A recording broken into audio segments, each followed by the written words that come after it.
যোগ্য লোকদেরকে যোগ্য জায়গায় না দিলে দেশ আগাবে কিভাবে? তো এইভাবে যদি যোগ্যতা সিলেকশন হয়, আমার প্রশ্ন, দেশ আগাবে কিভাবে?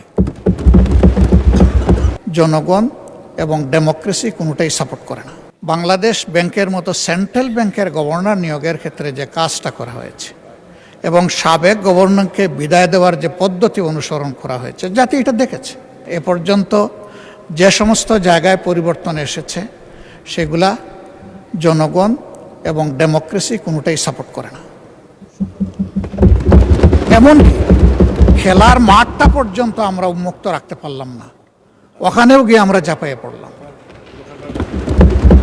তাহলে যেটা মাননীয় মন্ত্রী বললেন যে যোগ্য লোকদেরকে যোগ্য জায়গায় না দিলে দেশ আগাবে কিভাবে?